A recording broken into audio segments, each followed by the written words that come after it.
Boa noite, nós estamos iniciando o nosso curso de Parapsicologia, Psiquiatria e Religião. Hoje é a nossa quarta aula. A doutora Tislene já fez 2 encontros, agora é um terceiro. O primeiro foi uma introdução. É engraçado que hoje nós participamos para segunda-feira, que é São Pedro e São Paulo, que no nosso caso, na igreja, a gente antecipa para o domingo, para as pessoas poderem participar da missa de preceito, né? Mas o povo gosta mesmo de fazer as fogueiras, é 29, é 28, e aí vai até dia 30 em São Luís, com São Marçal. E eu estava, engraçado, Amanhã é dia de São Marçal, né? eu estava pensando comigo aqui a história da Copa, não sei se vocês perceberam, o Brasil jogou no dia 13, Santo Antônio, jogou no dia 24, São João Batista, e jogou hoje, São Pedro. São Mas, Pedro. mas o negócio E foi. ganhou. Ganhou, graças a Deus. Ganhou duas e empatou uma, não foi? Foi. E agora ele já tá classificado, não é isso? Não Já para as quartas de finais. finais, pois é. Pois reze conosco um pouquinho, Josué. Depois a gente passa para o professor, os outros for chegando, vão entrando, e vamos esperar a Laurita, que ela disse que ia entrar, para ela contar um pouco do caso que ela quer contar, para a professora dizer um pensamento, dizer uma análise, não sei se chama de análise de caso, mas ela explica melhor isso aí. Josué, com você. Certo, pois boa noite a todos. Que nós possamos fazer a oração, né, da invocação do Espírito Santo, para que ele possa nos fortalecer, né, e encher nossos corações, né, de fé, de força, né, e que possamos estar sempre motivados todos os dias. Vinde, Espírito Santo, enchei os corações dos vossos fiéis e encheis neles o fogo do vosso amor. Enviai o vosso Espírito e tudo será criado e renovareis a face da terra. Oremos. Ó Deus, que instruíste os corações dos vossos fiéis com a luz do Espírito Santo, fazei que apreciemos retamente todas as coisas segundo o mesmo Espírito e gozemos sempre de sua consolação por Cristo nosso Senhor. Amém. Amém. A palavra está com você, Paulo, ou com a professora Dicilene. E obrigado. Nada, nós te agradecemos, eu passo a palavra para a doutora Tislene, e os outros, quando for entrando, a gente vai engrossando o caldo, né? Tudo bem. Nós paramos sobre as questões dos conceitos entre saúde mental e religião, né? E eu queria falar um pouco dos conceitos fundamentais entre a saúde mental e a religião. A religião, nós já sabemos que ela é um sistema organizado de crenças, rituais, símbolos, valores, que são compartilhados por uma comunidade. Tá? Entre elas, nós temos o cristianismo, nós temos o judaísmo, o islamismo, o espiritismo, e também nós temos as religiões afro-brasileiras. Tá? Dentro das funções da religião, nós temos algumas que eu acho assim que são bastante importantes, né? Que a função da religião, ela dá sentido à nossa vida, principalmente quem acredita em Deus, né? Como fonte de vida. Ela oferece apoio espiritual e apoio emocional, tá? Promove pertencimento social, auxilia também no enfrentamento de sofrimentos, né? Eu não digo que todos os padres estejam preparados, mas a maioria, eles têm sempre uma palavra acolhedora que está sempre nos ensinando e nós aprendemos muito, né, com a questão dos nossos sacerdotes. Dentro da espiritualidade, né, é interessante entendermos que ela se refere a uma busca pessoal de significados de transcendência e conexão com algo maior. Tá? E eu diria que esse algo maior é a existência de Deus, né? Só que tem uma ala da espiritualidade que ela diz que você pode existir com ou sem Deus, tá? A espiritualidade, porque existe uma espiritualidade que ela nega a existência de Deus. Ela diz que você é seu próprio Deus, né? Que você, tendo um autoconhecimento de você mesmo, você não precisa de um Deus.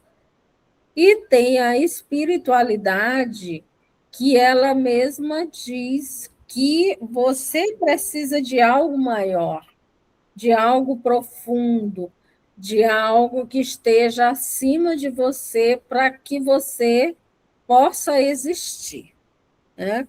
Então, dentro dos processos religiosos, dentro da saúde mental, existem esses contextos que vão fazendo parte da nossa convivência, e se você não tiver um posicionamento firme, consciente, coerente de si mesmo, você acaba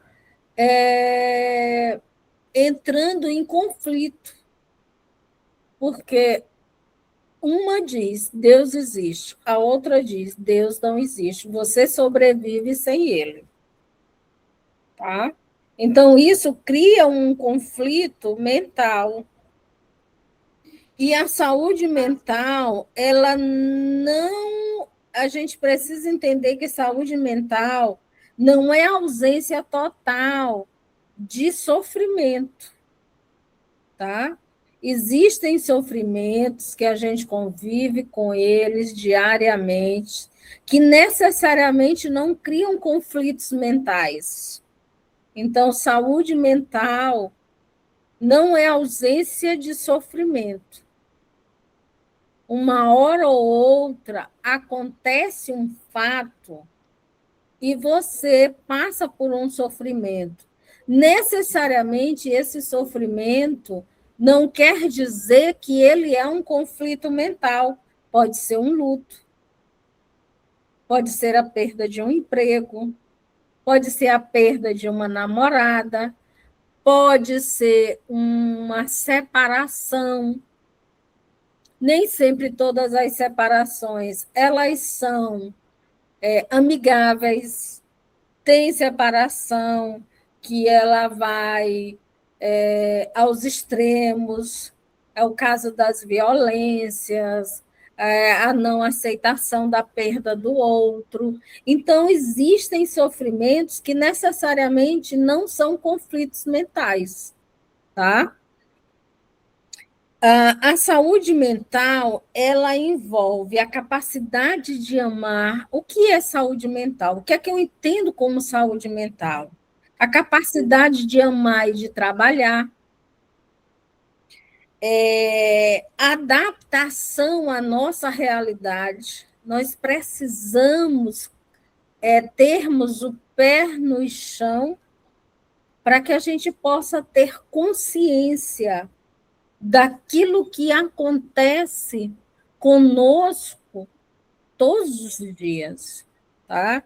A realidade ela é nua e crua, mas nós precisamos enfrentarmos o nosso dia a dia. Então, nós precisamos nos adaptarmos a essa realidade. Nós precisamos de uma autonomia emocional. eu diria que 70% da população ela não tem essa autonomia emocional. As pessoas elas estão muito fragilizadas, muito arisca. Qualquer coisa, elas já se inflamam, elas se sentem ofendidas, elas se sentem magoadas, elas se sentem angustiadas. Por quê? Porque falta essa autonomia, esse conhecimento de si mesmo. Quando você tem um autoconhecimento de você, você não se ofende com determinadas palavras. Algumas vezes a pessoa diz até assim, mas você é tão feia. Aí você precisa ter uma resposta. Você não precisa entrar em processo de angústia. Você não precisa entrar em depressão. O teu cabelo é fino demais, o teu cabelo é cacheado. Então, a autonomia emocional, ela vai fazer com que você se identifique. Sim, meus cabelos são cacheados, sim, e eu gosto deles assim. Tá? Aí você tem o quê? Uma identidade sua. Essa identidade é sua. Então, você não vai entrar em conflito porque alguém disse algo sobre você. Se você tiver um argumento e uma autonomia emocional, uma autoestima, aquilo ali não vai lhe abalar, tá? Sentimentos de propósitos, projetos de vida. Então, isso traz saúde mental? Sim, isso traz saúde mental. Poucos de nós temos projetos de vida. Nós não sabemos o que queremos. Nós não sabemos por que estamos aqui. Então, muitas pessoas elas entram em conflitos existenciais. Por quê? Porque ele não tem um projeto de vida. Ele não tem uma autonomia, ele não tem uma identidade. E nós precisamos. Nós precisamos, primeiro, termos a nossa identidade. Segundo, termos autonomia, conhecimento pessoal sobre nós, nossos sentimentos, nossas reações, porque nós, muitas vezes, nos desconhecemos diante de situações. Quando você tem um autoconhecimento, você tem uma autonomia sobre você, sobre as suas reações. Então, você tem um autocontrole ali de você, um autocontrole, tá? E isso é saúde mental. Isso é saúde mental. E nós precisamos compreender que essa saúde mental, ela tem que ser diária. Ela tem que ser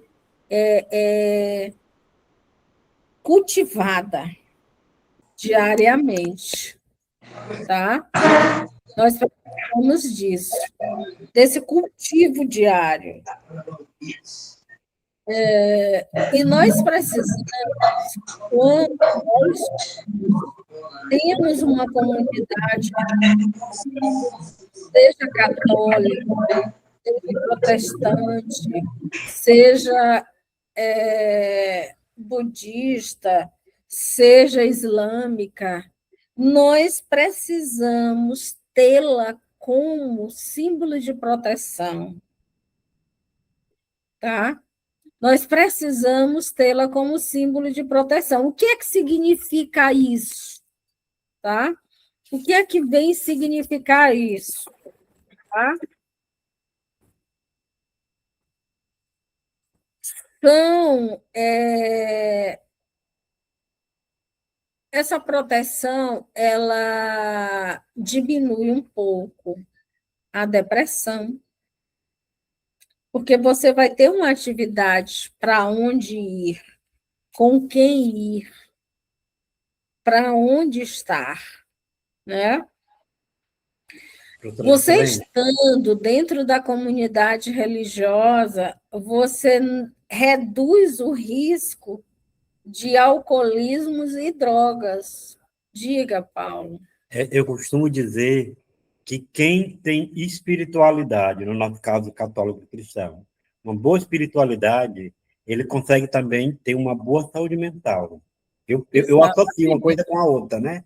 Agora, eu costumo dizer que, às vezes, a gente está igual aquelas tomadas no 220 ou no 240, 380, que na hora que alguém toca, ela já começa a explodir.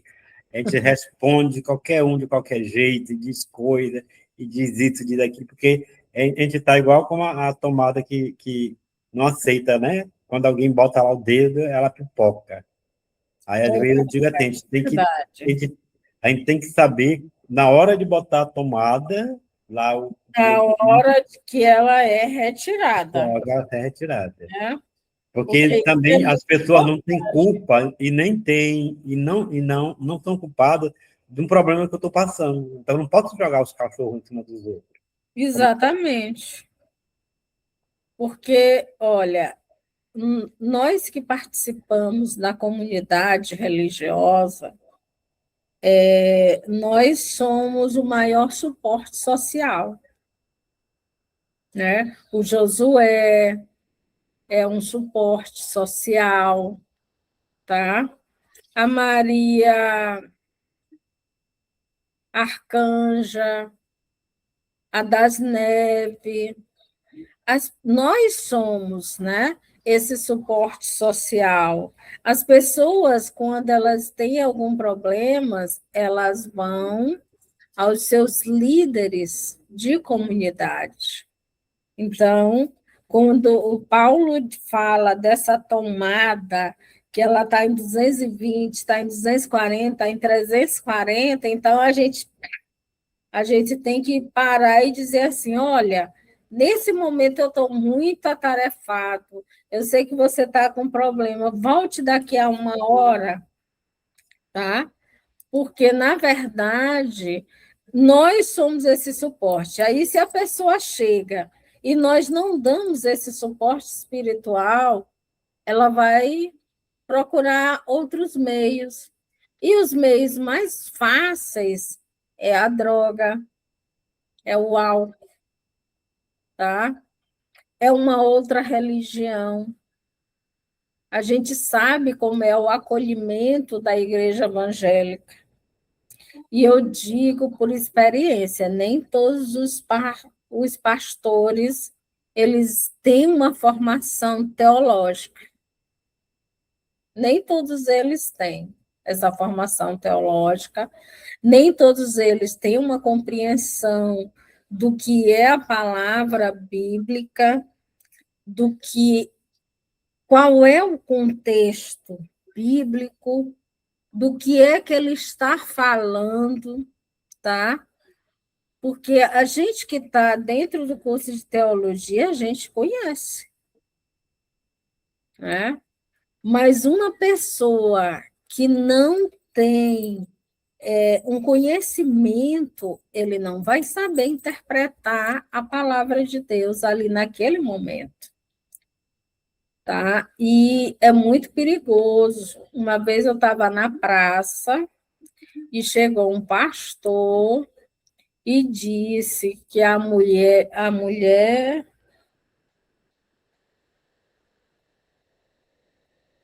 sabiá sabe edificar a casa, né? Então, é muito perigoso, tá? Essas questões de você se envolver com outro tipo de religião como fuga, que na verdade a pessoa está fugindo, né? Quando você tem uma identidade própria, você permanece.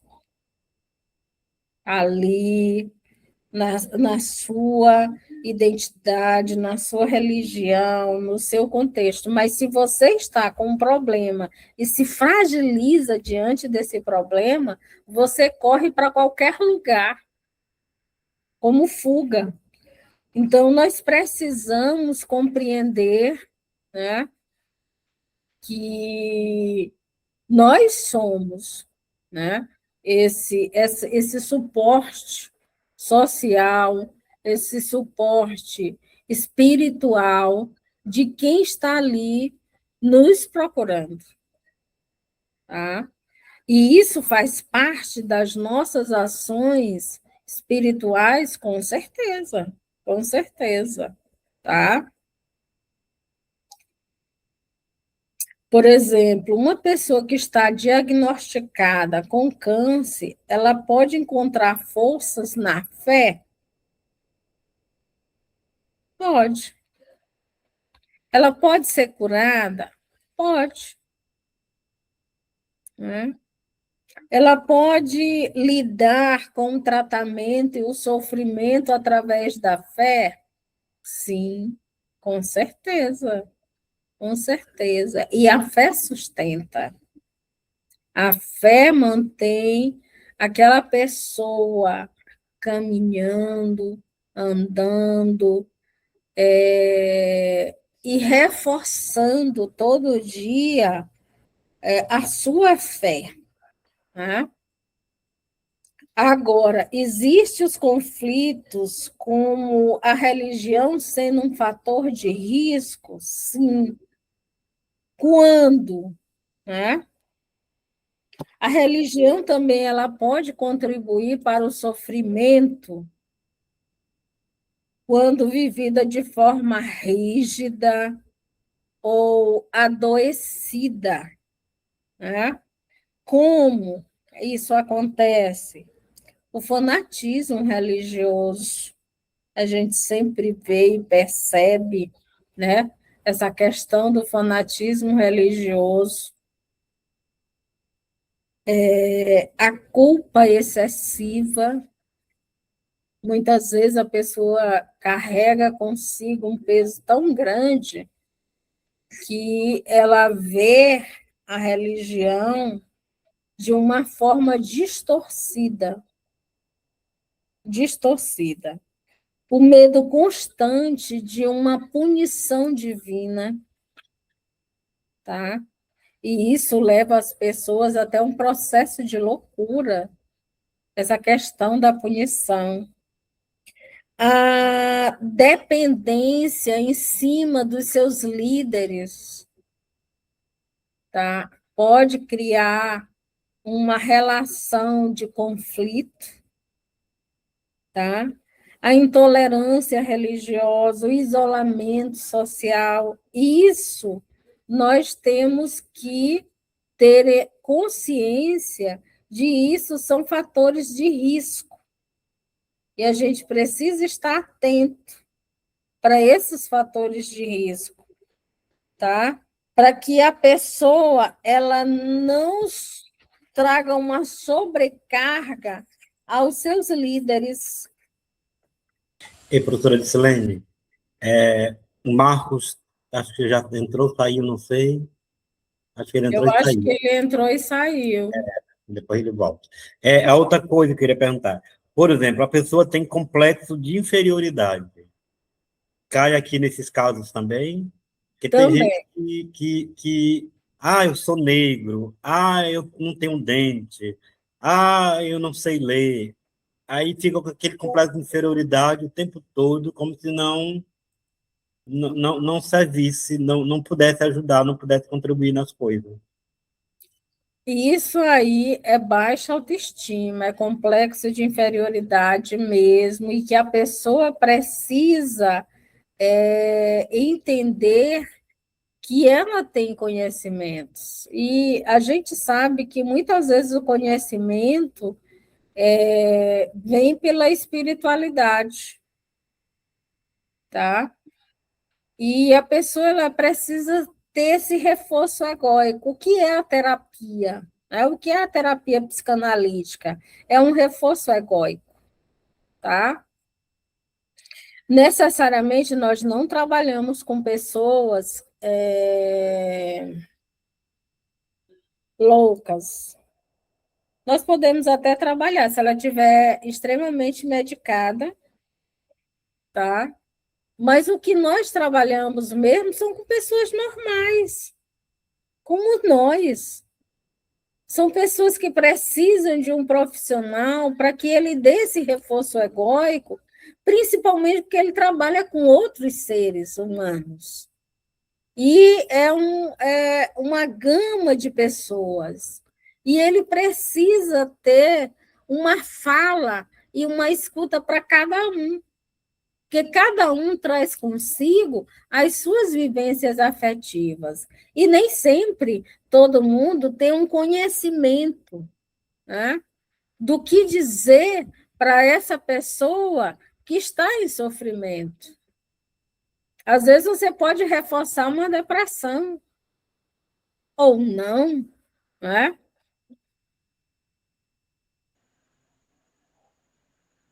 Eu O que a vejo, gente deve... Diga. professora, um padre amigo, ele vem aqui para a nossa casa, nós moramos entre 3 irmãos, todos idosos. E eu percebo, ele tem dia na semana que ele vai fazer confissões. Eu percebo que ele não consegue deixar o que ele ouve. Então, ele traz para si aquilo que ele ouve. Aí ele fica, sei lá, triste. Aí, quando ele vem, ele gosta daqui da nossa casa. E quando ele vem, a gente conversa. Ele diz que aqui é um abrigo, que ele vai fazer a ficha e vai ficar na fila esperando a vez para ele morar com a gente. Aí, quando ele chega, que conversa, que dá umas boas gargalhadas, ele sai outra pessoa. Isso acontece, isso é verdade, né? É como se ele tivesse feito uma terapia ali com a senhora, com seus irmãos, nesse diálogo. Ele extravasou as emoções, tá? Para que ele não absorva. Ele extravasa as emoções dele, tá? Nós, enquanto psicanalistas, extravasamos as nossas emoções nas nossas supervisões, com outro profissional.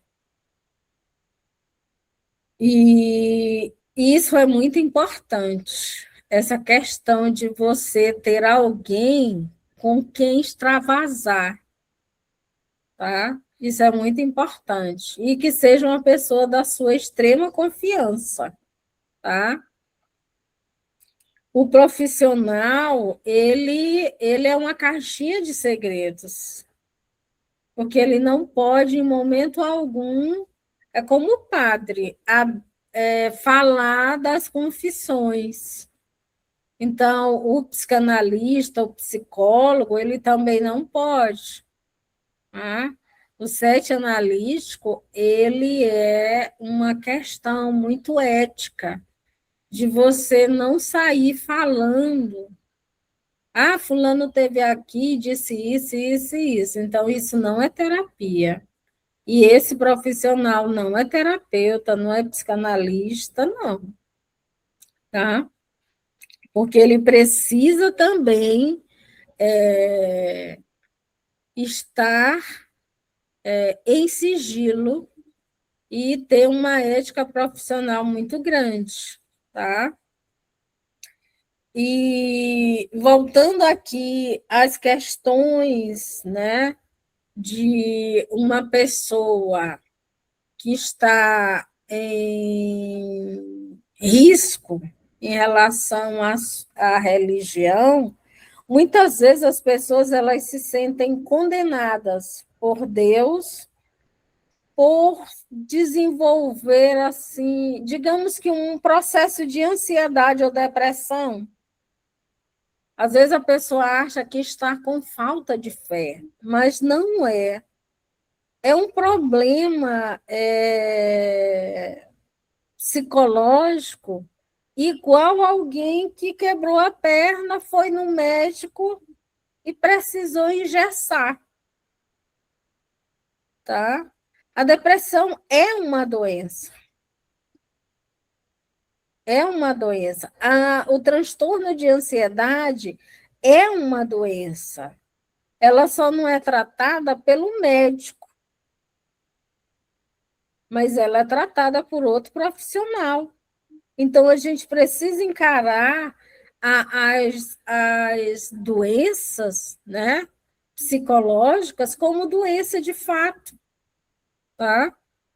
E não colocar que elas menores do que um câncer, que elas insignificante diante de um problema cardíaco. Não, toda depressão leva à morte. E Caxias tem um alto índice de suicídio. Eu diria que nas cidades do Maranhão, Caxias tem um alto índice de suicídio. Professora, Diga. eu tenho, não sei se é exagero meu, você pode até me ajudar. Comigo, às vezes, muito autoafirmação, autoconhecimento e autossuficiência. E às vezes eu fico preocupado com essas coisas, assim, em mim. E aí eu fico me perguntando se isso é bom ou se é ruim. Essa autossuficiência É, é bom você cuidar um pouquinho, porque nós não somos 100% em tudo, né? A gente sempre vai precisar do outro. Em algum momento, a gente sempre vai precisar do outro, né? E a gente precisa ter cuidado muito com isso, com essa sensação de onipotência, né? Porque nós precisamos uns dos outros, né? E quando a gente sente verdadeiramente a questão da presença de Deus, ela ela faz com que a gente se torne assim mais presente na vida do outro.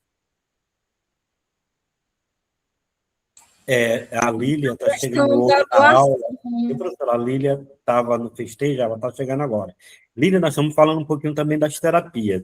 Se alguém quiser fazer uma pergunta, porque a professora Distelene termina hoje, na próxima semana começa o Padre Beto com a parapsicologia e um pouco de exotismo, e ela só volta com alguns casos no mês de agosto. Tanto é que a Laurita queria apresentar um caso, vamos ter que esperar o caso da Laurita para agosto. Se alguém quiser falar, fique bem à vontade, viu? Eu fico intervindo porque, às vezes, eu fico imaginando que o pessoal quer falar e fica com receio e eu estou Mas danado. pode falar, todo mundo é livre, né? Certo. Obrigada, Paulo. De fato, gente, eu acredito que pelo que eu ouvi aqui hoje, pouco que eu ouvi, acredito que eu tenha perdido riquíssimas aulas. Eu ainda não tive tempo de assistir às aulas gravadas por conta do festejo que terminou ontem, mas vou assistir às aulas e já gostei de início, já gostei aqui das aulas, vou assistir as gravadas e quando ela retornar a gente faz um apanhado das outras anteriores. Muito obrigada. Nada. E depois eu deixo com o Paulo a apostila, viu, Paulo? Tá? Certo. Tá, eu deixo a apostila pronta já do mês de junho e do mês de agosto, tá bom? E aí o pessoal pode ler e depois fazer questionamentos em agosto. Olha, eu vi isso, achei interessante, queria perguntar sobre isso, tá? Olha, outra coisa que é muito importante nessa questão dos sintomas psiquiátricos, tá? Nós podemos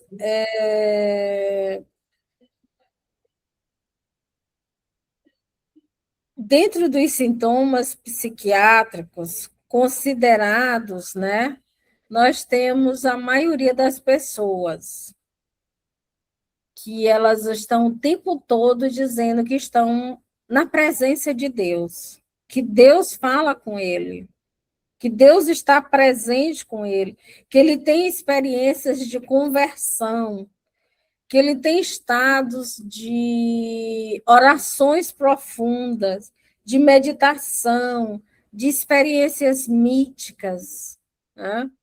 Então, a gente deve ter bastante cuidado, porque eu sei que existem essas experiências, mas dentro do processo de fanatismo, isso é considerado sintomas psiquiátricos, tá?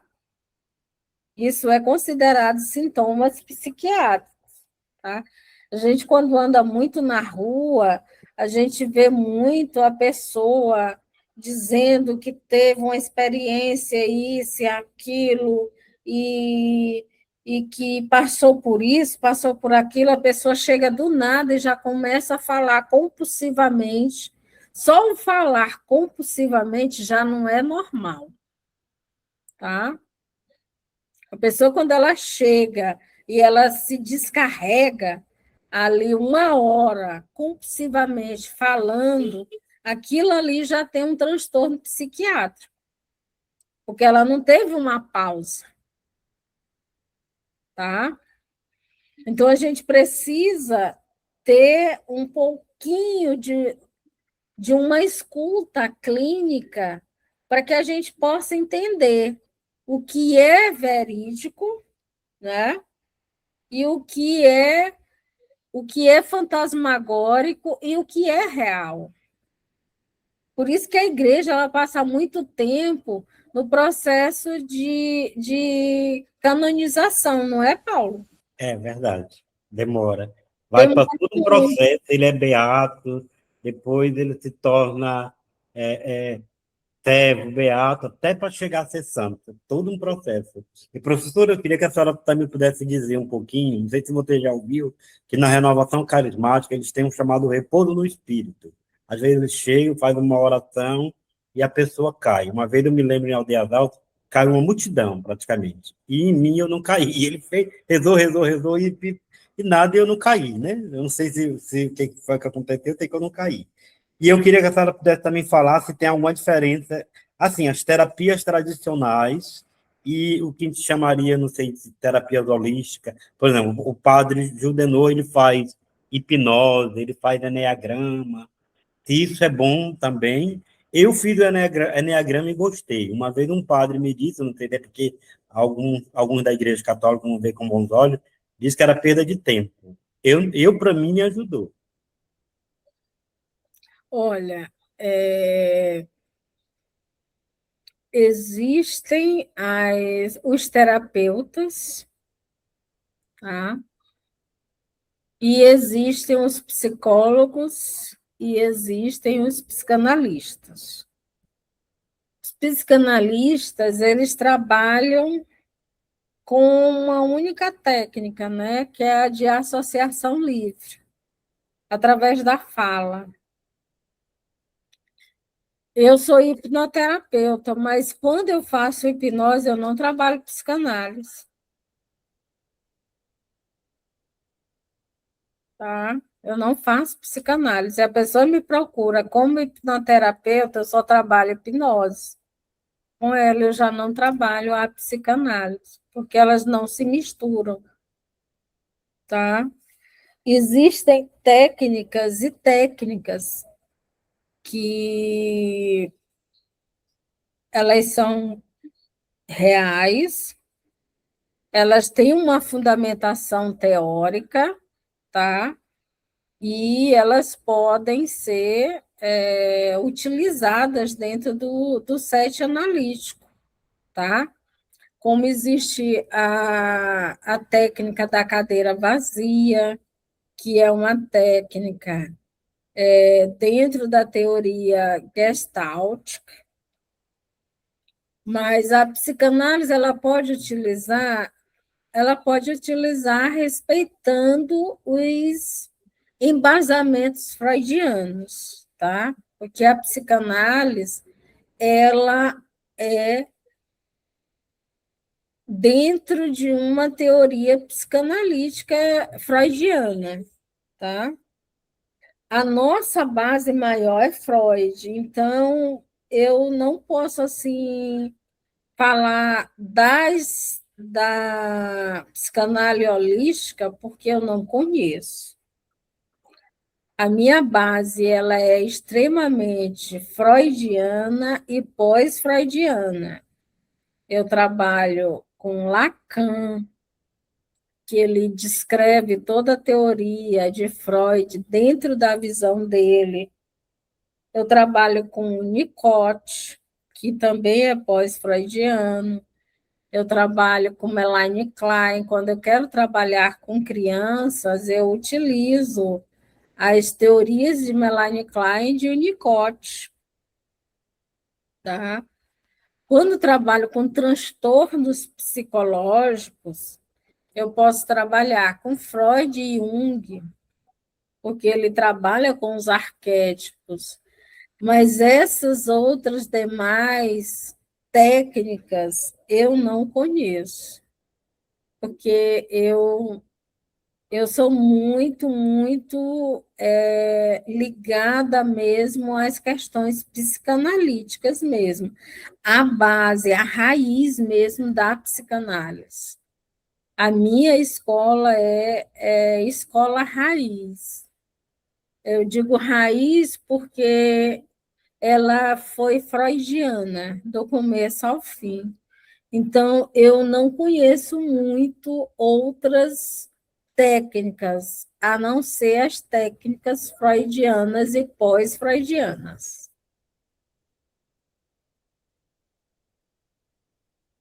Alguma pergunta a mais?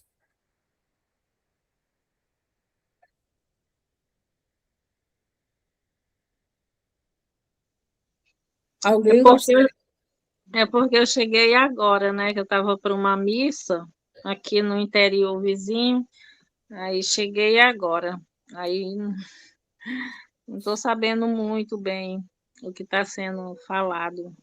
Nós estamos falando um pouco das psicopatologias dentro do processo religioso, né? Dentro de uma crença falsa, de uma crença rígida, de uma falsa fé, de uma confusão mental entre fé e patologia, tá? Que muitas vezes a maioria das pessoas que têm esquizofrenias, eles se voltam muito para a questão religiosa, tá? Eu atendi uma senhora que estava em processo de esquizofrenia e toda vez que ela vinha para o sete analítico, ela trazia a Bíblia. E tudo ela justificava através da Bíblia.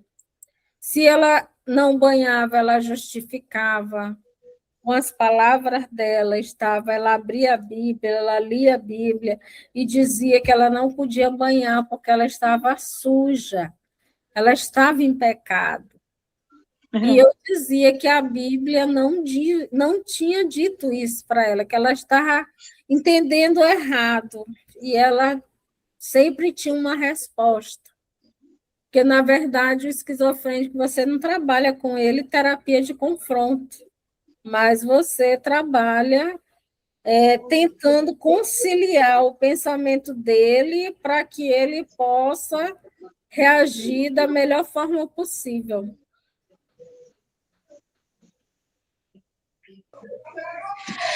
Doutora Dicilene, perguntando para a senhora aqui sobre as terapias. E lembrando que na última aula você falou, né, que as terapias elas são importantíssimas e que na maioria das vezes quem precisa ele só tem como base a medicação, né? E falando da realidade que eu vivo, que eu conheço muita gente, né, com transtorno. A gente tem até um jovem que é esquizofrênico, né, aqui na nossa comunidade toda, e agora a senhora falando sobre como eles, né, utilizam a Bíblia, e é verdade. O nosso jovem, ele melhorou muito nessa questão, mas ele nem chamava os pais dele de pai mais, ele não chamava nem pai nem mãe, porque a Bíblia dizia que pai só o pai do céu, né?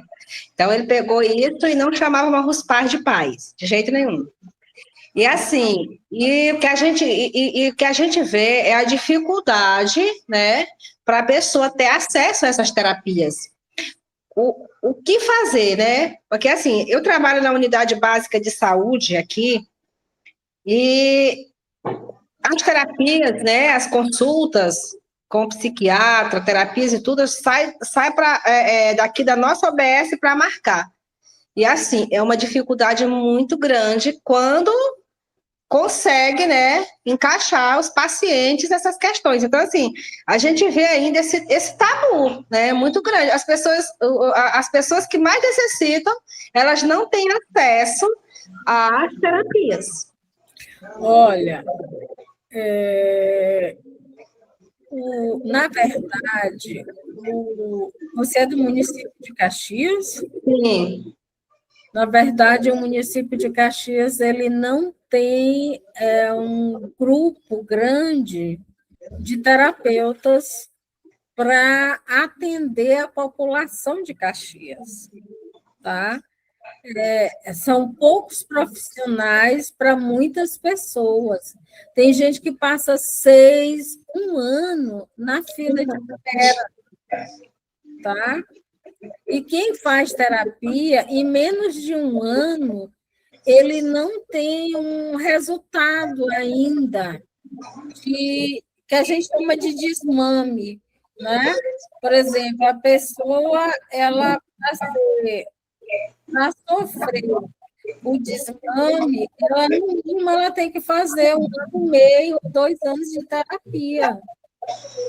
E nem sempre ela consegue fazer esse desmame. Eu tenho pacientes que eu tenho 10 anos que estão comigo, tá?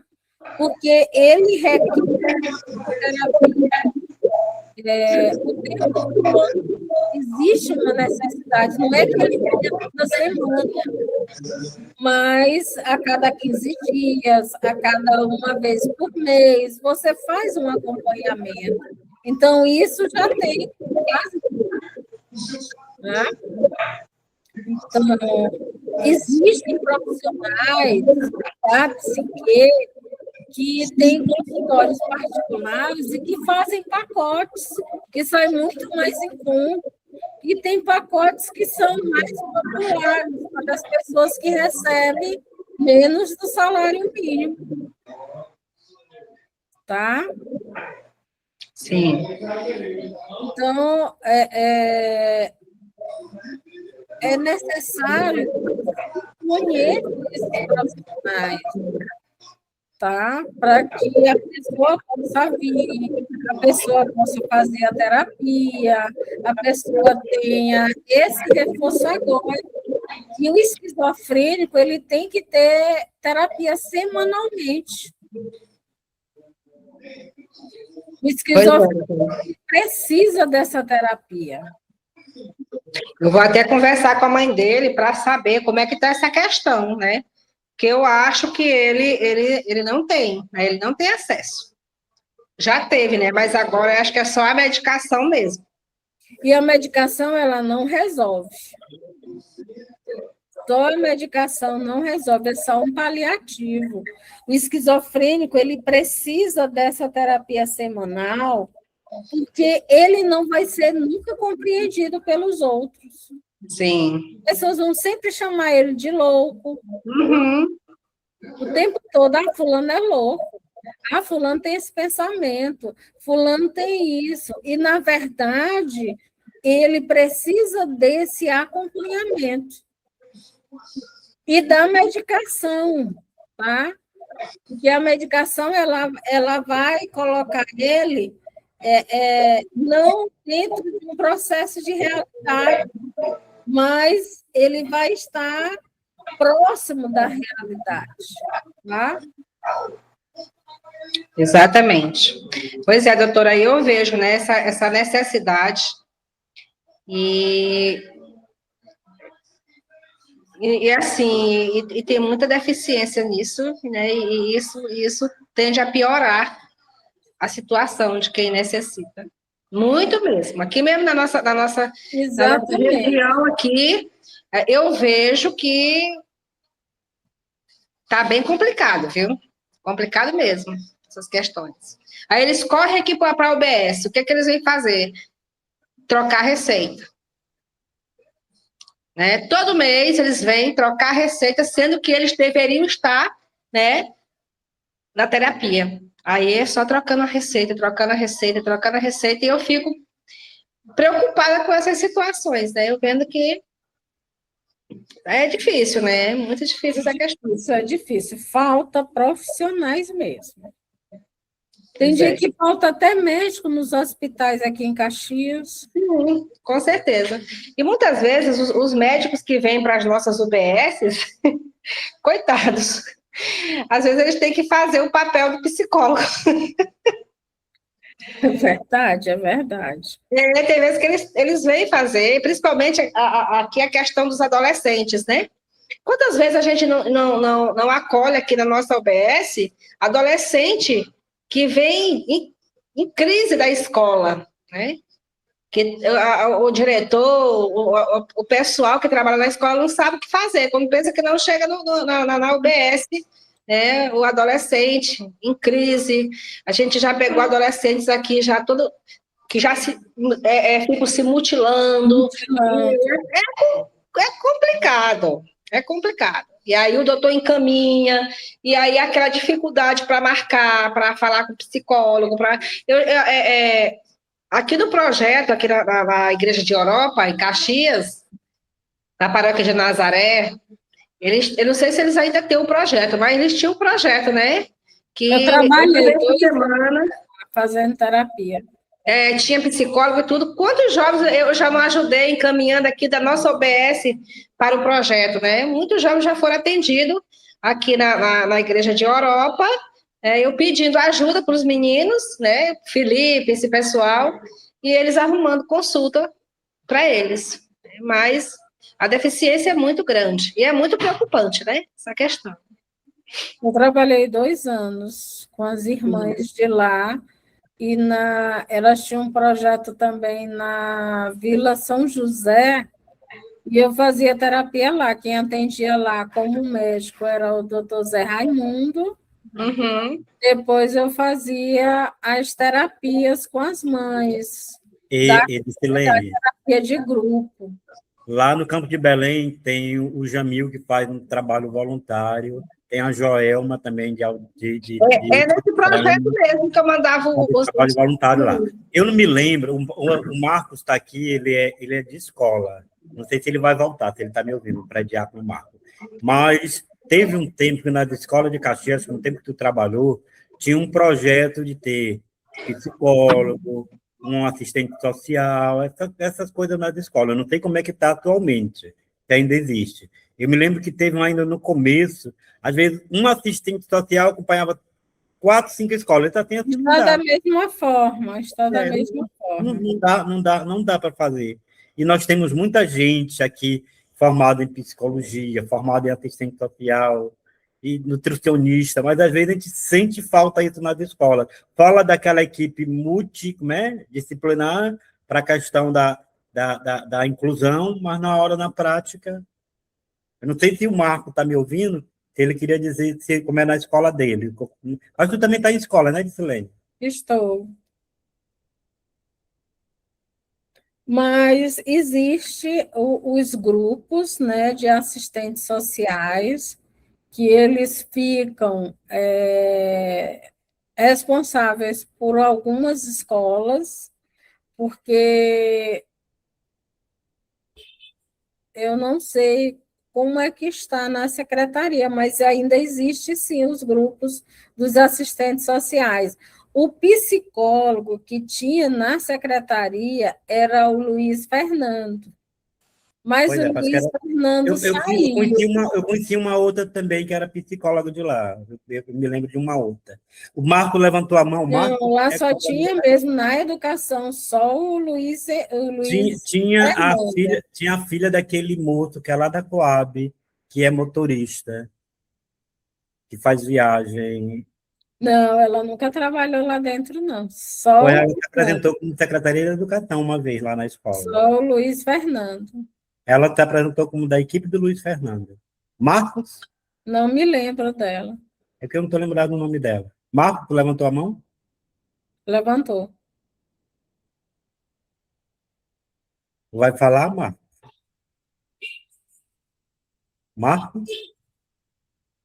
Aqui Marcos, fala- liga o microfone, Marcos. Tá ligado aqui, tá ouvindo? Estamos. Boa noite, gente. Essa é a terceira aula, né, Paulo? Sim, sim. Eu- hoje que eu tive um tempinho para entrar, porque compromisso aqui é o que não falta. Eu estava numa reunião da liturgia, quando eu olhei aqui o grupo, eu vi aqui, vi o link, aí eu saí nem terminou a reunião, eu estou aqui.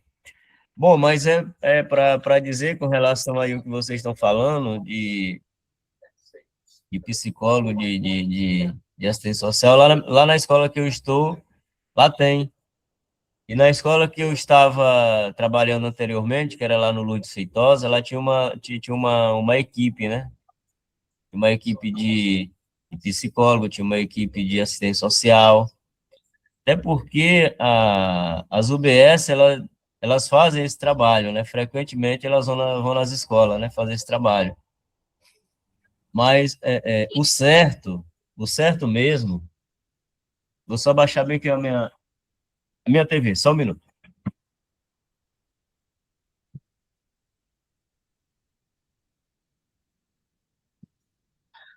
O certo, o certo mesmo é que toda escola, não sei se aqui tem mais alguém que é professor, porque o kit completo na escola é que tenha o pedagogo, o psicopedagogo, né? Principalmente em escola que tem a sala do atendimento especializado, que é o AE, porque ali a gente trabalha com diversas deficiências. Eu digo isso porque eu estou enquanto professor do atendimento educacional especializado. Sou formado em pedagogia, licenciatura, mas tenho especialização nessa área. E toda escola é para ter no seu currículo, no seu corpo docente, esses profissionais, porque hoje está muito acentuada a questão das pessoas com deficiência nas escolas. E a dita inclusão, ela só está no papel. A palavra inclusão, ela só está no papel. É uma palavra muito bonita, mas na realidade é bem diferente quando a gente leva para a prática, quando a gente leva para a sala de aula. Eu digo isso porque eu vivo e convivo isso diariamente nas escolas. E desde o meu estágio, isso há uns 4 anos atrás, que eu já via essa deficiência nas escolas.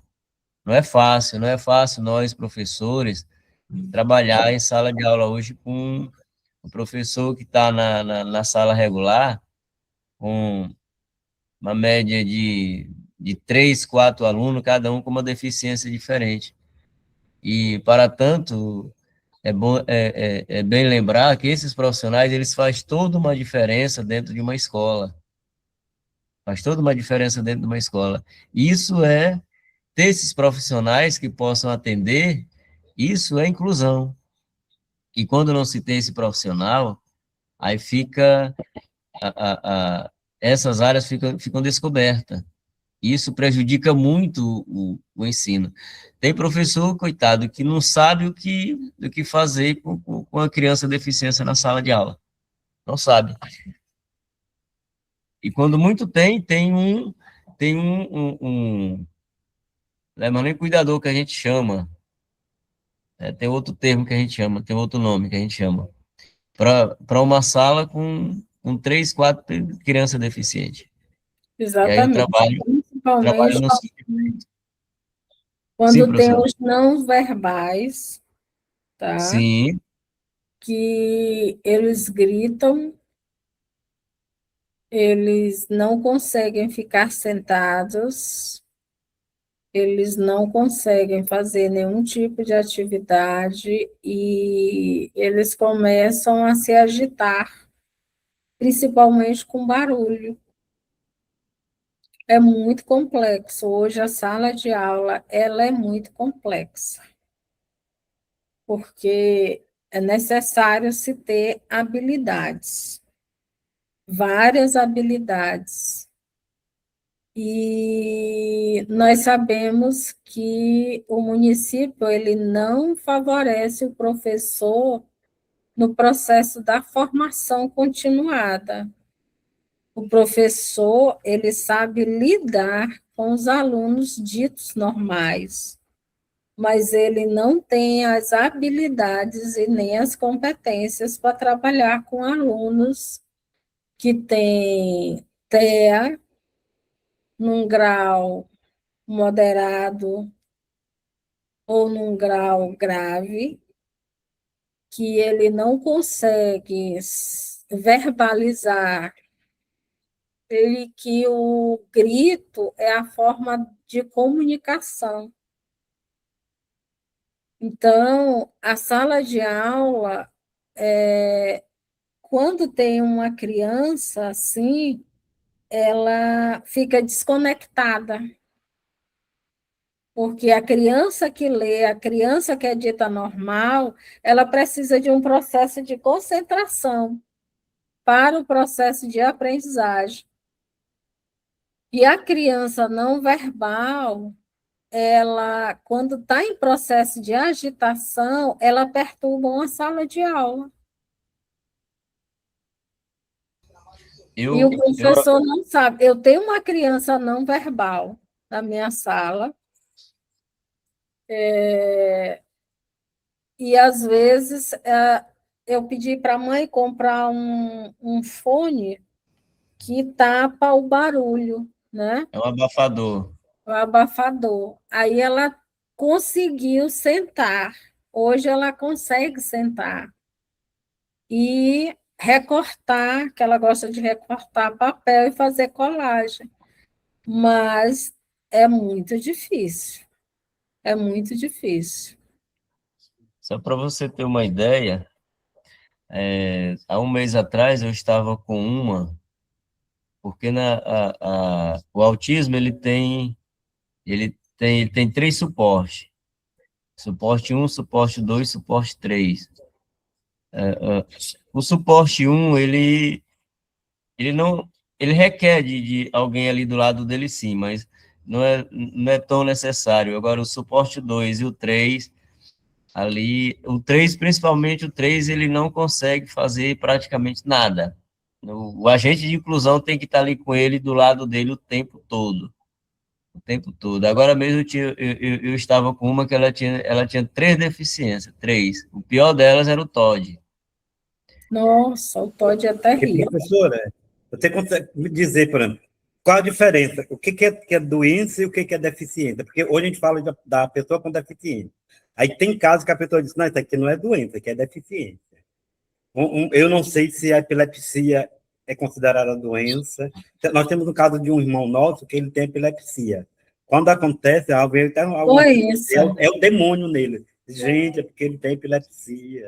Aí já não é doença. deficiência, aí é doença, já é doença. Já é Epilepsia doença. é doença. Já é doença. A deficiência pode ser física, pode ser a cegueira, a surdez, né? É uma deficiência. Necessariamente não precisa atingir o cognitivo, tá? Eu tenho 2 alunos que ele tem altas habilidades em matemática na sala de aula. E, às vezes, eu preciso fazer atividade diferenciada, porque senão eles se atrasam. Tá? E nesses Parabéns, professor. casos, Parabéns. obrigada. Nesses Parabéns. casos, quem adoece é o professor. Na maioria das vezes, quem adoece é o professor, porque o professor ele tem um sentimento de não conseguir atingir os seus objetivos, da produtividade dele em sala de aula. Então, ele entra em conflito com ele mesmo, com os seus saberes, e ele acaba adoecendo, ele acaba entrando nas estatísticas das doenças psiquiátricas. O professor ele entra no processo das doenças psiquiátricas, tá? Por quê? Porque ele não consegue atingir as suas metas e os seus objetivos. E a sala de aula, ela está adoecida. A verdade é essa, a nossa sala de aula, ela está adoecida. Não só com as crianças especiais, mas com as ditas normais, principalmente. Porque ainda temos as crianças mal educadas, agressivas, indisciplinadas, que isso aí é uma questão de casa, tá? E fora as crianças que têm transtornos psiquiátricos já adquiridos pela questão familiar mesmo. Temos crianças na escola que eu trabalho que ela tem transtorno psiquiátrico, né? É uma sociopata mesmo.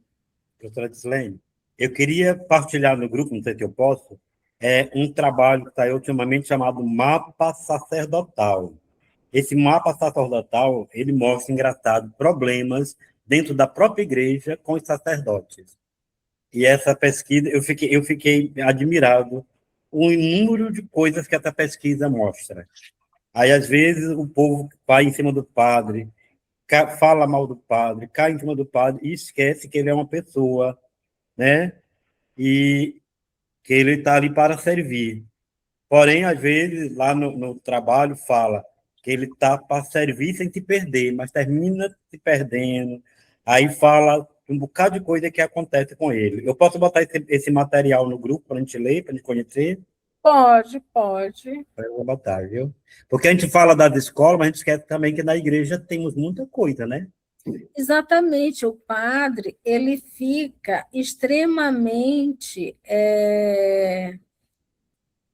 absorvido pelos problemas dos seus fiéis. Por exemplo, o profissional da psique, ele não absorve. Existe uma técnica nossa que nós não absorvemos os problemas do outro. Cada pessoa, para nós, é um paciente, é um objeto de estudo. Então, a gente já tem ali aquela imparcialidade, tá? Por exemplo, não existe contato com o paciente, contato físico, tá bom? Então, existe ali uma diferenciação. O padre, se ele não tem, ele é um teólogo, ele é um discípulo de Deus, mas ele não tem as bases psicológicas, né, de não absorver aquilo, e ele acaba absorvendo. Nós temos padre que tem problemas psiquiátricos devido a essa absorção do problema do outro, tá? Então, é necessário que o padre, seria de excelência que o padre fizesse terapia, tá? E existe um preconceito muito grande na própria igreja com relação à questão da terapia em si. Tem até padres e freiras que são psicólogos e que não fazem nem supervisão e nem terapia pessoal, individual. E acaba absorvendo o que é do outro. Acaba absorvendo o que é do outro. Então, nós que fazemos terapia pessoal e a nossa supervisão, nós não absorvemos nada do que é do outro. Aquele outro é um objeto de estudo. E os padres, olha, uma comunidade como a Igreja São Benedito, ela tem, o padre até falou, ela vai até a União, não é? A Igreja São Benedito. Agora, imagine quantas pessoas não têm para serem atendidas, não é? Pelo padre. Aqui a gente diz que na São Benedito 3 padres ainda seriam poucos, e agora vai ter 4 diáconos, mas mesmo assim, 4 diáconos, as congregações femininas, nós da FIP, ainda é um mundão. Não sei se o Marcos concorda comigo, mas daqui é um mundão, um mundão. Aqui daria praticamente quase uma outra paróquia na cidade e uma outra paróquia no interior, ou uma área pastoral, uma 4 paróquias. Exatamente. Então, agora imagine esse padre absorvendo, ouvindo e tendo que dar uma resposta para cada uma dessas pessoas. E se ele não consegue, ele entra em conflito com ele mesmo. Principalmente que ele vai dizer assim, poxa, eu sou um discípulo de Deus, eu não tenho aquela palavra para aquela pessoa, nem o Espírito Santo me iluminou. É confuso. Né? É confuso. E nós temos que entender que nós somos humanos. Os padres são humanos. Nós que participamos de comunidade somos humanos. Então, às vezes, a gente fica sobrecarregados também. Tá? E precisamos ter cuidado com a nossa saúde mental. A pessoa que está diretamente com o público, ela tem que ter uma preocupação exacerbada com a sua saúde mental. Porque senão ela acaba adoecendo. Ela vai adoecer num momento ou outro, porque a saúde mental, as doenças psíquicas, elas vêm através de uma fadiga, de um estresse, de uma angústia. Às vezes você se vê numa melancolia muito forte, você não sabe de onde veio aquele sintoma. E pode ser de um processo psiquiátrico, de um processo psicológico, de acúmulos de coisas. E nós não somos esponja. Nós temos que extravasar, colocar para fora aquilo que nós estamos sentindo. E a melhor forma de colocar para fora é no processo terapêutico. Doutora, e a gente está vendo, né, que muitos padres estão cometendo suicídio, né? Exatamente. Justamente por conta disso. E assim, há um preconceito muito grande acerca, né, dos problemas psicológicos dos padres e dos fiéis. Tem fiel que necessita de um psicólogo, mas ele quer estar confessando toda semana. E o do que ele está precisando não é do padre, não é da confissão, e sim de um psicólogo. Mas ele não vai à procura, né? Pelo fato de ser daquela religião, participar da religião, de ser adepto daquela religião, se ele for, aí já vai ser criticado, né? tem medo das pessoas, mas ele vive na igreja, mas não tem fé, né? Coisa que eu achei muito importante, muito interessante, o padre Luzimar, quando ele não tinha um conhecimento de dar uma resposta a alguém, que ele dizia assim, doutora Edsilene, isso aqui não é espiritual. Então, eu não tenho respostas espirituais para essa pessoa, isso é psicológico. Então, o tempo que o padre Luzimar ficou em São João dos Patos, eu trabalhei lá como psicóloga. Até atendia na sala do padre, a sexta, sábado e domingo, eu fazia atendimento, não só para as pessoas da igreja, mas para toda a comunidade. O padre fazia a propaganda e eu fazia os atendimentos para as pessoas da igreja e para as demais pessoas que têm interesse. Exatamente. É assim, a gente precisa de um mecanismo, né, de defesa para a gente poder fazer essa distinção. Atender as pessoas, ajudar as pessoas, mas não trazer os problemas da pessoa para a gente. Porque se a gente não aprender com vocês, né, estas técnicas, aí fica difícil, a gente adoece. Ao invés de ajudar, a gente adoece. Adoece, sim, com certeza como adoece. E não é à toa que os padres eles estão entrando dentro desse processo, porque a pessoa que vai procurar o padre, ela vê uma santidade. Sim. E essa santidade, você vai lá e acha que o padre ali, ele tem que dar a resposta para você. E o padre, ele está preparado para a vida espiritual. Sim. Mas toda resposta é espiritual. Com certeza. Se a pessoa tiver com um transtorno psiquiátrico, o padre não vai saber dar essa resposta. Não vai. E é isso que a gente vê muito, né? Aqui mesmo, a nossa região, tem muita gente que ele tem transtorno psiquiátrico, mas ele não quer procurar atendimento psiquiátrico, não quer procurar atendimento psicológico. Muito pelo contrário, ele quer confessar toda semana. Porque ele vê aquele problema como uma condenação, e ele precisa de perdão.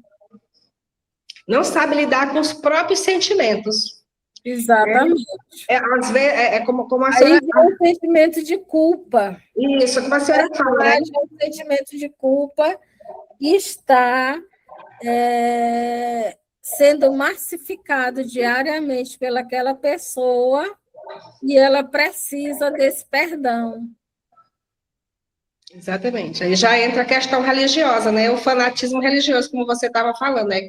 Muita gente ela começa a ter delírios, sim. Ela começa a ter alucinações religiosas, né? Quando não vê demônio, vê anjos. Olha, há uns dias atrás, eu fiquei impressionada. Alucinações.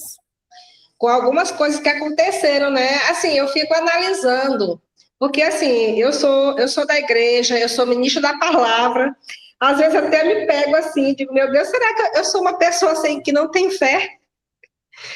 Porque muitas coisas que esse povo diz que vê, eu não vejo, que sente, eu não sinto. E aí, na nossa região aqui, teve umas coisas que eu fiquei assim analisando e assim eu me perguntei, meu Deus, será que isso não já está começando um problema? Como é que eu vou achar que o formato de uma cera de uma vela eu posso associar isso com um milagre, porque eu estou em oração? Assim, eu disse, ou eu sou cética, ou eu já estou vendo problema onde não tem, ou o problema está na minha pessoa, eu não sei, mas eu achei assim um problema, né? Eu achei que aquilo ali já estava indo por um caminho que Ele está precisa de ajuda. Mas vá falar para ver. Quer dizer que a pessoa viu na vela algo Sim, que era uma resposta de Deus. divina. Aí já é um transtorno psiquiátrico. Foi isso que eu pensei. Então, quando eu vi as postagens e tudo, eu realmente me preocupei. Eu disse, isso aí já está indo por outro caminho. É por isso que a gente tem que ter uma escuta atenciosa para aquilo que a gente está ouvindo, se é uma questão divina, se é uma alucinação, se é um delírio, tá? E aqui passa por um processo de investigação, tá? Nós somos treinados para uma escuta clínica. Através da fala, a gente já identifica logo se é neurose, se é perversão, se é psicose, tá? Seu microfone está fechado. Pois é, e aí a gente vê, né, que acaba que a pessoa adquire, né, muitos problemas por não saber interpretar a questão da religião, interpretar a palavra de Deus, ou então a pessoa, às vezes, tem alguns sentimentos que ela mesma se condena. Exatamente. E a mente humana, ela se autocondena pelos seus próprios pensamentos. Sim. Tá? Então, o pensamento, ele pode lhe condenar, ele pode lhe matar, ou ele pode lhe salvar, dependendo do seu estado psicológico. Eu defendo que nas paróquias deveria ter, por exemplo, além do padre, onde tem diácono preparado, que tem cursos naquela área, e também pessoas preparadas, deveria ter um ministério ou a pastoral da escuta. Às vezes o ministro faz isso, mas às vezes ele não tem aquela formação, às vezes na escuta, às vezes até nas visitas. Eu escuto, às vezes a pessoa vai para a visita, a pessoa conta a sua história, lamenta, e a pessoa diz assim, mulher, isso é bom, porque lá em casa está pior do que isso. Aí você termina jogando um balde de água fria em cima da pessoa. A pessoa, às vezes, coitada. Piora a situação psicológica dela. Aí eu fico pensando, para mim deveria ter, porque às vezes fica só em cima do padre. Mas essa escuta, tem que dar conta de tudo. Eu diria que ela tem que ser profissional mesmo, ela tem que vir do psicólogo, ela tem que vir do psicanalista. Sim. Porque eu sei que vocês têm a base teológica, mas a escuta clínica quem tem é o profissional da psique, da saúde mental.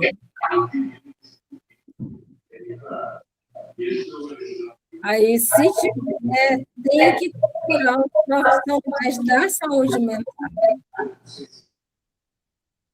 Eu estou muito a favor, assim, por exemplo, de ter parcerias, a escola, a igreja, a saúde, para se ajudarem. Porque esse pessoal que está na igreja é o mesmo que está na educação, é o mesmo que vai para o posto médico, e às vezes ele está, tipo assim, cada um puxando para um lado.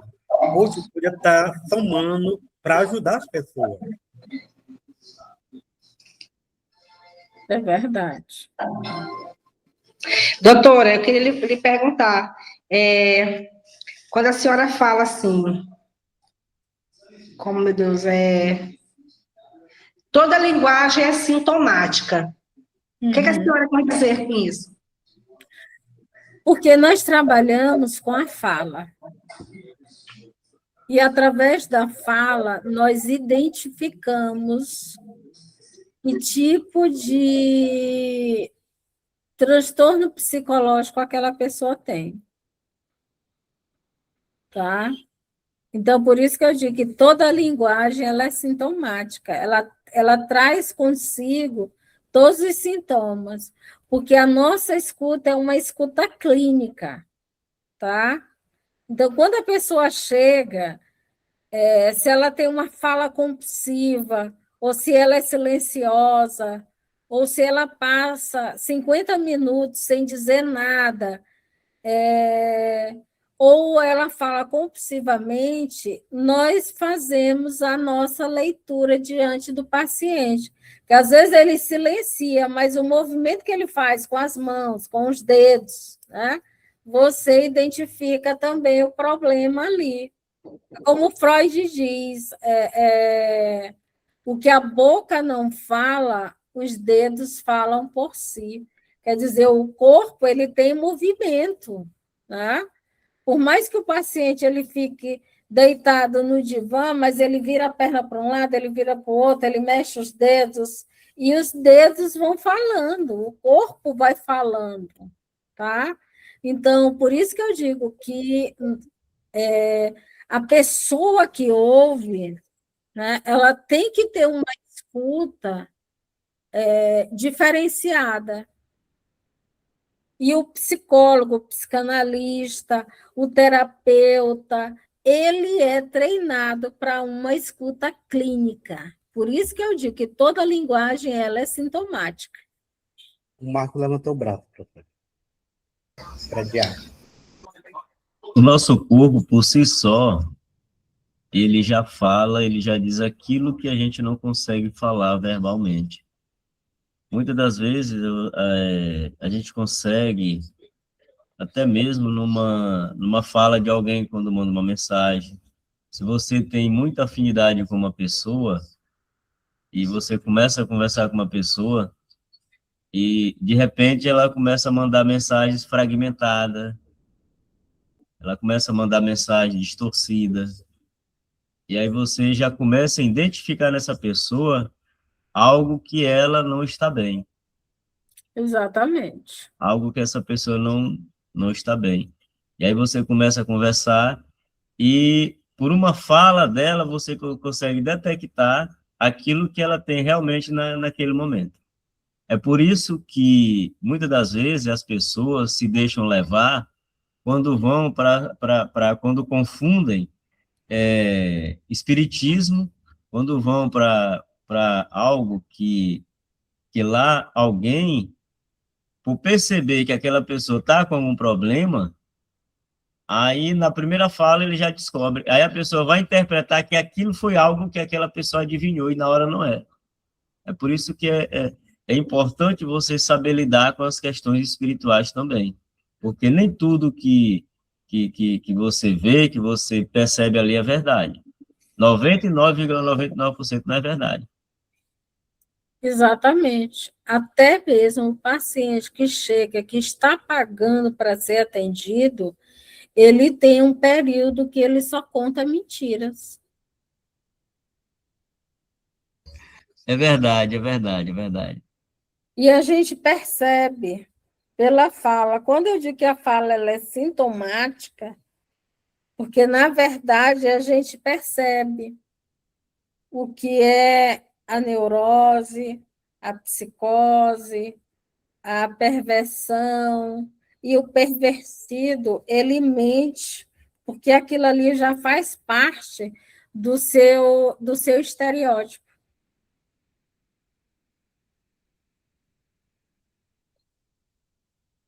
Então, é necessário que a gente tenha essa escuta, que a gente trabalhe muito essa escuta.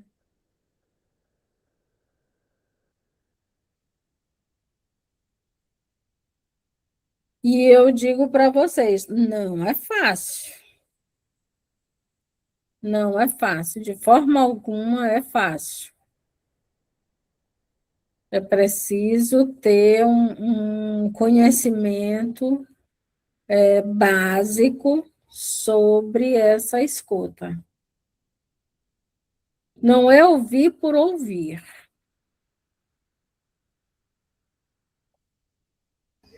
E hoje em dia, diga. Até porque existe um diferencial entre isso, ouvir e escutar. Exatamente. Existe uma grande diferença entre esses dois termos. Sim, sim. E a escuta do terapeuta é uma escuta clínica. Eu costumo dizer que o escutar, ele penetra o coração e nessa escuta eu consigo até fazer aquilo que a gente chama da empatia com o outro, né? Quando eu só ouço, entra no ouvido, sai no outro, alguém até pergunta, até da homilia, como foi a missa? Minha irmã, eu nem lembro o que foi dito lá. Que estava tá ouvindo, só foi ouvir. Exatamente. E nós também temos que termos conhecimento dos transtornos psiquiátricos e dos transtornos de personalidade, tá? Porque nós lidamos com essas pessoas diariamente. E muitos desses transtornos, eles vêm com delírios, eles vêm com alucinações, principalmente os que são esquizoides, os que têm esquizofrenia, os que têm esquizotípicos, tá? Então, essas pessoas, eles trazem consigo algum processo de alucinação, eles trazem consigo delírios, sejam eles auditivos, visuais, e que a gente precisa ter um conhecimento básico. Na próxima aula, eu vou trabalhar com vocês todos os tipos de transtorno de personalidade, tá? Porque é necessário que a gente tenha esse conhecimento. Principalmente hoje, a gente vê muito os transtornos esquizofrênicos, os transtornos de personalidade borderline, tá? E os transtornos de personalidade narcisista, e eles adoecem as pessoas que estão mais próximas dele, tá? E os transtornos antissociais, quer dizer, que são mais conhecidos como sociopatia. E os sociopatas, eles estão conosco diariamente. E a gente não tem esse conhecimento, é um dos transtornos mais difíceis de ser identificados. Por quê? Né? Diga. Eu vi faz dia, não sei se entra, não sei se eu entendi direito, mas eu li uma vez, num lugar, que diz que hoje o uso excessivo da internet, do celular, não sei o quê, está catalogado também como doença. É verdade isso? Procede? É sim, é sim. O uso da tela excessiva, ela já está causando vários danos à saúde mental. Tá? Porque ele já se torna um vício. Ele já se torna um vício. E eu queria só dizer que um dos transtornos mais difíceis de ser identificados hoje é a personalidade antissocial. Por quê? Porque ela mente com facilidade, ela engana, ela ilude para obter vantagens, tá? Então, elas são as pessoas mais dóceis, mais carinhosas, mais prestativas, mas uma coisa elas não têm, nenhum tipo de remorso. O que ela lhe fizer, você pode ter certeza que não dói nela absolutamente em nada. Porque não tem o remorso, que é diferente de nós que nos arrependemos, sentimos a dor do outro, choramos, e eles não têm esse tipo de sentimento, tá? Então, é uma dos transtornos mais difíceis de serem identificados. Nós lidamos com personalidades obsessivas, compulsivas, diariamente, né? Que elas são pessoas que têm uma preocupação exacerbada de organização, de perfeccionismo, de controle, são poucas flexíveis e tem assim uma dificuldade de delegar responsabilidades. É mais fácil eles acumularem um número excessivo de responsabilidade, tá? O obsessivo compulsivo, ele é mais conhecido como TOC. Como TOC. Como também nós temos as personalidades paranoides, que elas se caracterizam pela desconfiança excessiva, tá? Em relação ao outro, elas têm uma dificuldade de interação e de intenções, de interpretações maldosas em relação ao outro. Então, nós temos mais de 10 transtornos de personalidades e que nós convivemos todos os dias com essas pessoas, tá? Tem pessoas que têm transtornos raros, tá? E que muitas vezes são caracterizados pelo distanciamento, pelo afastamento, são os esquizoides, e que eles estão ali trabalhando, convivendo com todos nós. Então, nas próximas aulas, nós iremos trabalhar todos esses transtornos, porque alguns são fáceis de serem identificados, principalmente o transtorno de personalidade dependente, tá? Mas a histriônica e a borderline, elas são muito parecidas, tá? São pessoas que não têm uma autoestima, que elas têm uma sensibilidade à crítica e à rejeição, né? Elas têm uma dependência de atenção o tempo todo e de aprovação. A histriônica, ela tem essa necessidade de ser validada, de ser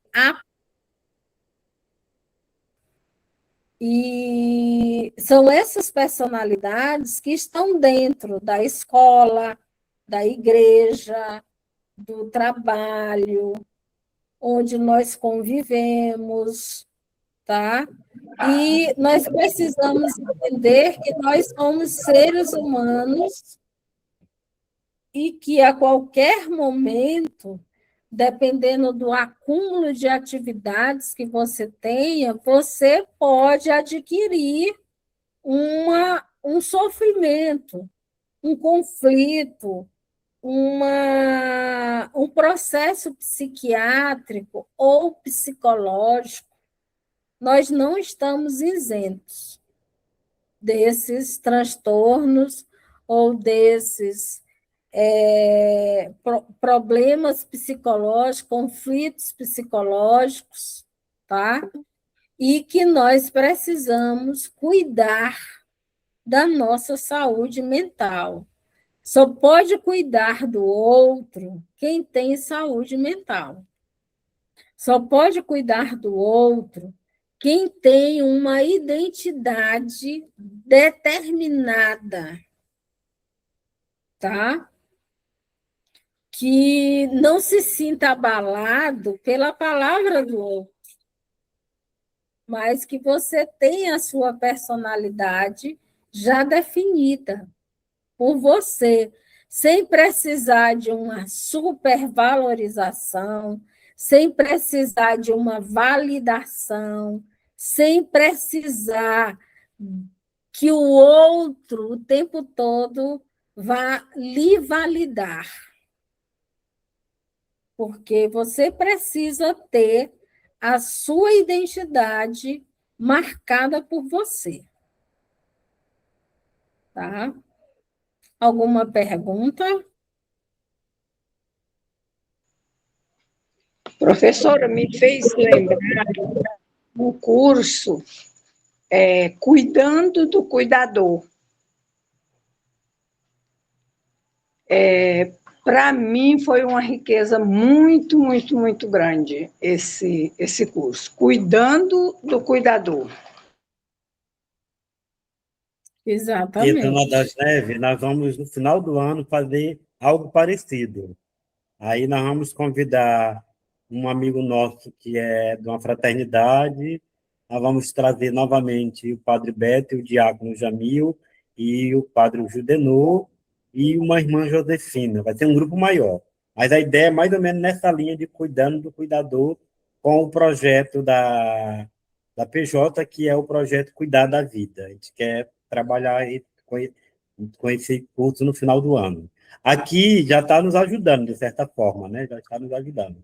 A gente já está dando 21h20, acho que a gente já podia ir encerrando, alguém quiser dizer uma palavra de agradecimento, como foi o dia de hoje. Na outra semana a gente volta para terça-feira, aí o Padre Beto já começa com a gente no mês de agosto, ele já vai entrar na parapsicologia e vai trabalhar um pouco também o exorcismo. Alguns de nós já até no curso de Ezequias falam um pouco de exorcismo, vou talvez lá pegar outros elementos, e em agosto a professora Dicilene volta junto com o Padre Beto, tá bom?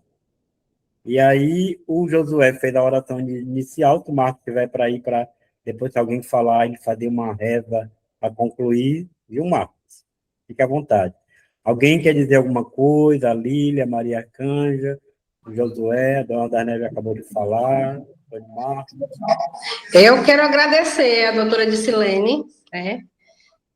E, assim, agradecer você também, professor, pela oportunidade, né? A gente está aqui juntos e adquirindo tanto conhecimento. E, assim, essas últimas palavras da doutora Dicilene é de suma importância. O nosso autoconhecimento, a gente criar a nossa identidade. Não dá para cuidar do outro se a gente não se conhece, se a gente não está bem. Então, assim, é de suma importância, né, tudo isso. Então, assim, é uma riqueza muito grande. Exatamente. É uma riqueza muito grande. Eu só tenho a agradecer, porque é de uma riqueza.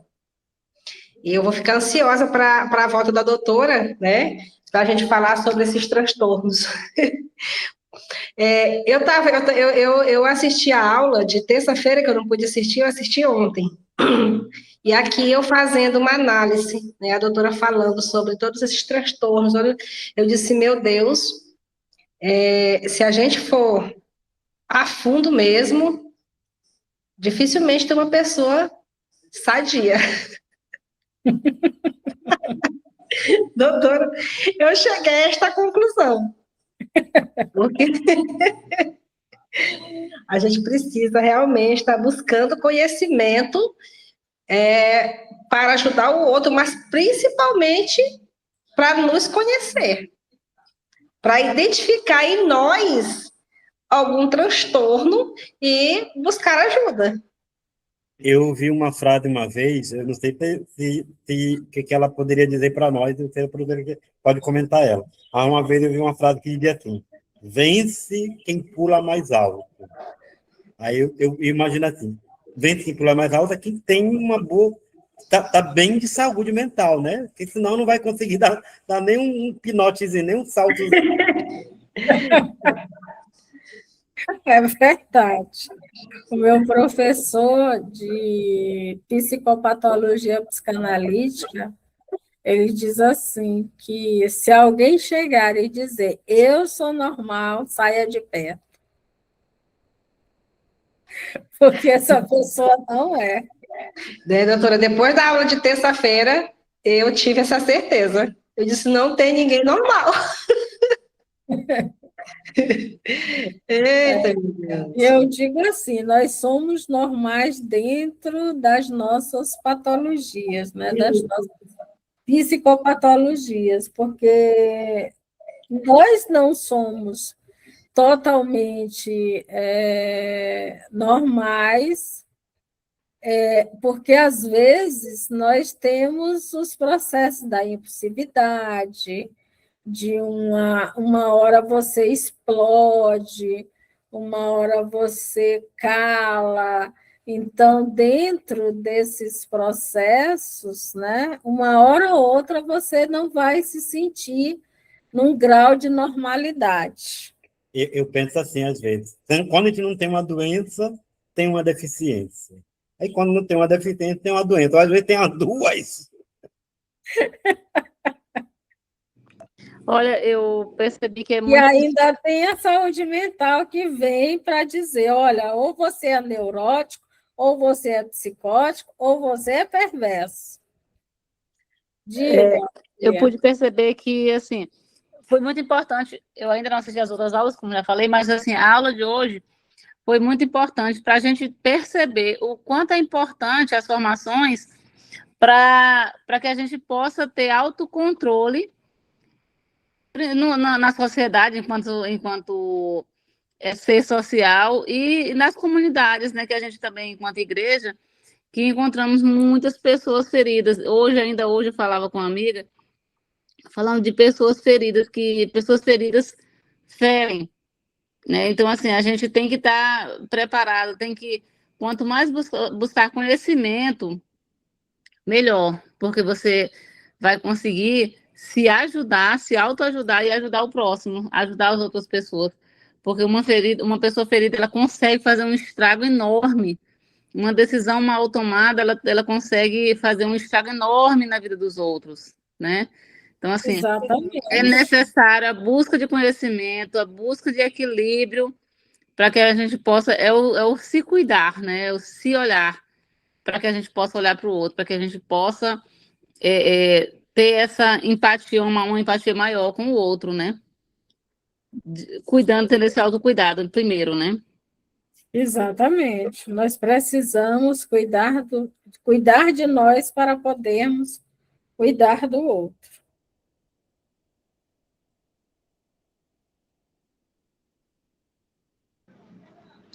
E só passando aqui para agradecer a professora Dicilene, né, durante esses encontros, né, que ela esteve com a gente, que realmente foi assim falas e conteúdos bastante importantes, relevantes, né, para o nosso aprendizado, porque como a colega falou agora há pouco, né, o conteúdo de hoje realmente ele nos mostrou realmente o quanto a gente tem que ser realmente essa pessoa forte, né, dentro dessa sociedade com a gente convive, porque, como a professora falou, as pessoas hoje elas estão no estupim, qualquer coisinha, qualquer situação, qualquer fala, às vezes a pessoa já distorce, já começa a gerar toda uma situação delicada. E aí a gente Já tem direciona, né, Josué? Já é Isso aí, para mim. Quando a pessoa está ferida, qualquer fala já acha que é isso. direcionada. Ela tá falando direto para mim. Eu passo por essa situação. Eu estou passando por essa situação. Desculpa, Josué, te cortar. Volto já já, fala para você. Enquanto estou coordenadora da Sagrada Eucaristia aqui na minha paróquia. E aí, enquanto coordenação, a gente termina tendo que falar algo que nem sempre é confortável para falar e não é confortável para as pessoas ouvirem, né?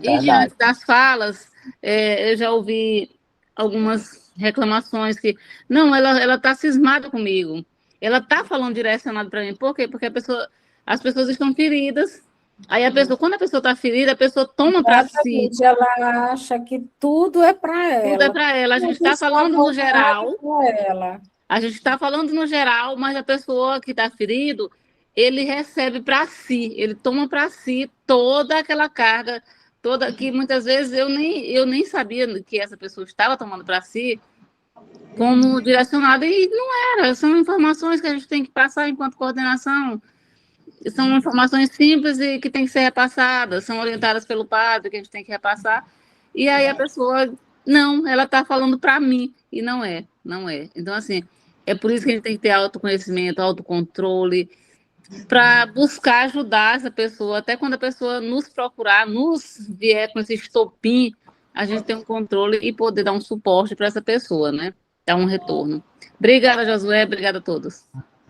Não, é verdade, realmente. Aí a gente tem que ter realmente esse cuidado. E, mais uma vez, só gratidão, professora, e que em agosto possa voltar aí com essa fala potente, com esse conhecimento legal que a senhora tem aprofundado aí para poder nos ajudar mais ainda, que com certeza, assim, aprendizado vai ficar muito e a gente vai ter também a oportunidade de estar observando as situações ao nosso redor. E se a gente puder ajudar, com certeza a gente vai ajudar, sim. Porque é importante a gente estar sempre também de olho no próximo e quando a gente puder ajudar, fazer isso para poder também ver se essa pessoa, né, consegue se sentir bem também. E se a gente não puder, que a gente possa orientar para poder procurar um especialista, uma ajuda que está além da nossa fala e do nosso conhecimento também, né? E obrigado. O Padre Obrigada Ribamar faz um também. trabalho bonito aqui em Caxias, com a sala da Dania, e aqui eles atendem, né? E o Diácono Jamil, que é psicólogo, também ajuda aqui, ajuda com as irmãs de Turba, com as irmãs de Assis, e vai ajudando o povo precisa, né? Nós temos muitos terapeutas aqui na cidade também, que fazem um trabalho bonito, ligado até o nosso grupo, a gente vai reavivar da Diocese, para ver se a gente consegue também dar um suporte, como disse a professora, né? Nós somos suporte, sei se suporte. Eu, Marcos, se quiser falar, já ir encerrando, e a professora quiser falar também. Eu queria agradecer, né, o convite do Paulo para estar aqui com vocês e agradecer a participação de todos. O meu especial, muito obrigada.